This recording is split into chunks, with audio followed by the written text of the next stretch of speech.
оккупанты уничтожили Работино. Израиль решился с ответом Ирану, а Лукашенко углубляется в Африку. Обо всем этом расскажу подробнее в эфире Нехта. Самые важные и интересные новости. Украинский министр иностранных дел выносит ссор из избы или пытается ускорить процессы предоставления помощи. Попытки, которые делаются в дипломатической среде, где-то кулуарно закрыто, да, они не дают, наверное, того эффекта, ожидаемого Украиной, который нам бы хотелось. Иран не собирается воевать с США, если будут выполнены его условия. Мы продемонстрировали свою приверженность миру. Американские медиа требуют дебатов, но не факт, что они смогут состояться. Призываем потенциальных кандидатов в президенты публично обязаться принять участие в общих предвыборных дебатах. Спасибо, что смотрите, спасибо за доверие. Не забывайте ставить лайки и оставлять комментарии. Это все очень важно для YouTube, чтобы он показывал это видео большему количеству людей. И для нас с вами важно тоже. Поехали. Россия уничтожила Работино. Населенный пункт практически стерт с лица земли. Украинская армия публикует видео с его остатками. Российские пропагандисты тоже публикуют видео с руинами Работино. Что происходит в этом населенном пункте и на запорожском направлении в целом? Пытаются атаковать малыми группами, очень активно действуют диверсионно-разведывательные группы, пытаются зайти на территорию населенных пунктов, закрепиться на тех позициях, которые удастся, по их мнению, отвоевать, и, собственно, продолжать продвижение. И ситуация остается очень сложной, скажем так, атаки врага остаются интенсивными, но, тем не менее, сегодня нашим подразделениям Вооруженных сил Украины удается отбивать все эти атаки, удается ликвидировать те группы, которые заходят и, еще раз скажу, пытаются закрепиться. Собственно, наступление враг на этом участке пытается продолжать. Ситуация остается очень динамичной. От российских обстрелов в Запорожской области накануне погиб один гражданский и еще один был ранен. За закрытой дверью, в кулуарах, везде, где это возможно, украинский министр иностранных дел просит партнеров как можно больше систем ПВО и не исключает сценарий, при котором системы ПВО «Патриот» могут работать из Польши для прикрытия неба над западом Украины. Когда мы сидим за закрытыми дверями, то я всем партнерам говорю: дорогие мои, хотите в аренду? Давайте в аренду. Хотите, чтобы Патриот прикрывал вашу границу? Будет прикрывать, но дайте. Почему звучат такие заявления? Почему то, что должно остаться там же, за закрытой дверью, проникает наружу? Мы спросили у политтехнолога Ярослава Макитры.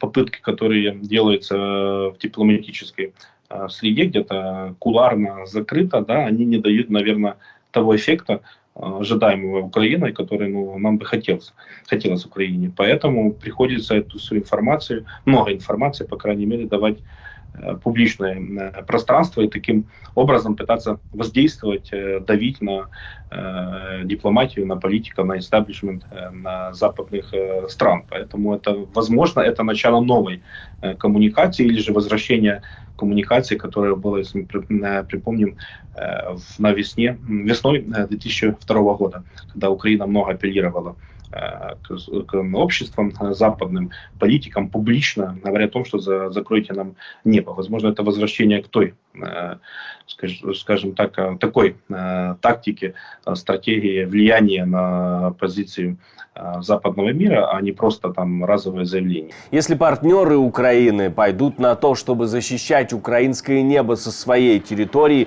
будет ли это считаться участием в войне? С одной стороны, это выглядит, конечно, сейчас как бы так фантастически в чем-то, потому что Польша даже не сбивала ракету, которая пролетала над ее территорией. Да?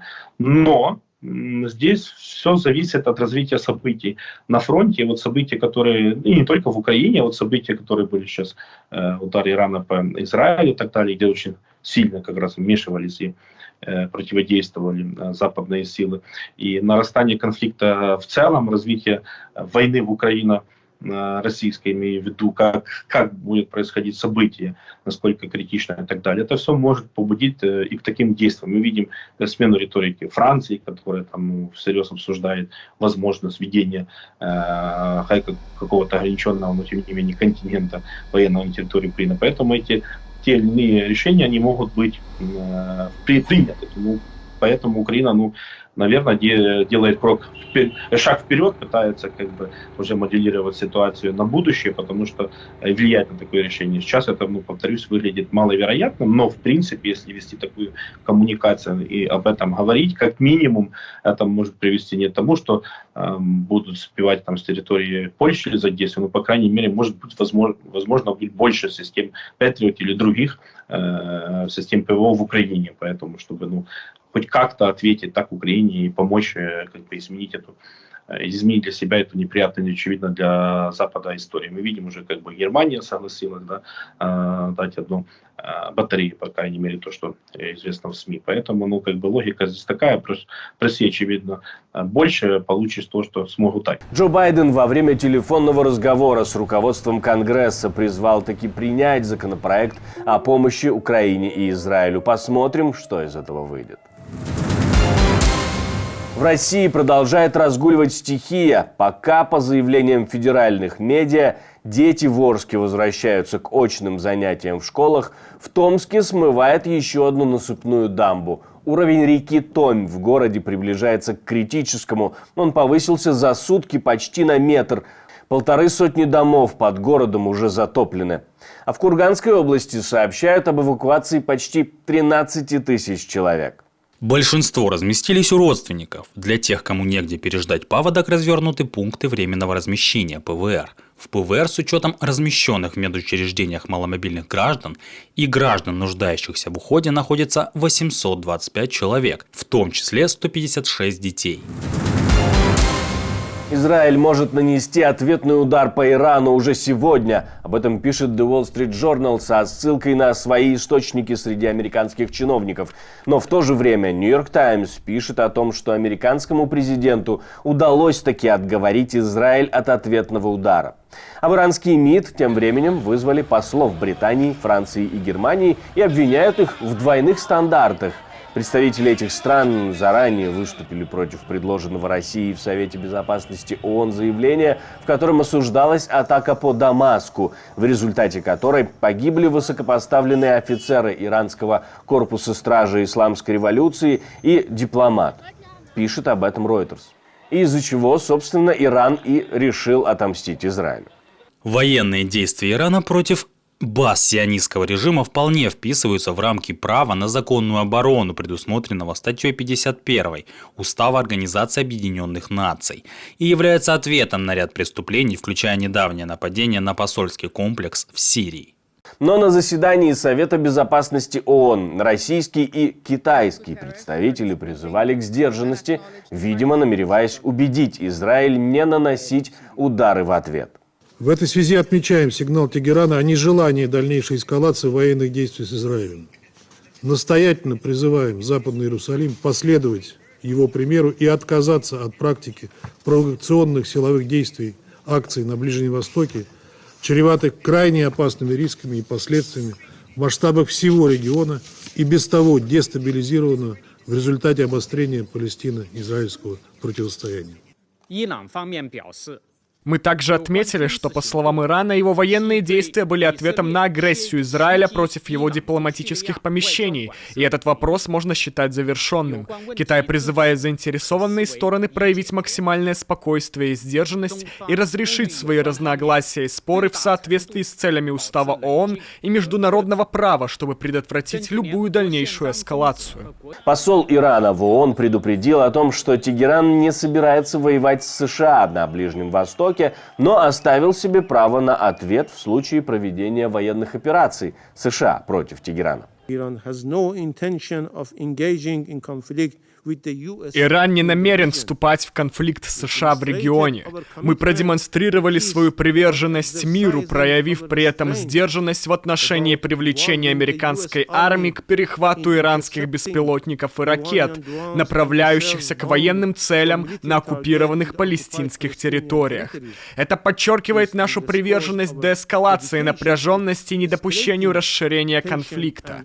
Однако, если США начнут военную операцию против Ирана, его граждан или его безопасности и интересов, Иран воспользуется своим неотъемлемым правом на пропорциональный ответ. В самом Израиле тем временем решились, когда и как ответят Ирану, но расскажут об этом тогда, когда придет время. То ли действительно рекомендации Байдена сработали и в Тель-Авиве решили повременить с ответом, а может и действительно сочли инцидент исчерпанным. Перед лицом иранской угрозы мы создадим региональную коалицию и потребуем от Ирана возмездия в подходящий для нас способ и время. И самое главное, перед лицом желания наших врагов навредить нам, мы продолжим объединяться и становиться сильнее. Спикер армии обороны Израиля говорит, что решение об ответе будет принято сегодня-завтра, и военные предоставили широкий спектр вариантов, которые могут быть с ударом и без удара Израиля. Белорусский глава МИД съездил в Алжир и, вероятно, подставил страну под санкции. Лукашенко все дальше углубляется в Африку и теперь хочет сотрудничать с Алжиром. Конечно, против Беларуси меньше санкций, чем против России, но после одного из последних пакетов, которые предусматривают введение санкций даже для посредников, остается много вопросов. Особый акцент был сделан на развитие производственно-технологической кооперации, на развитие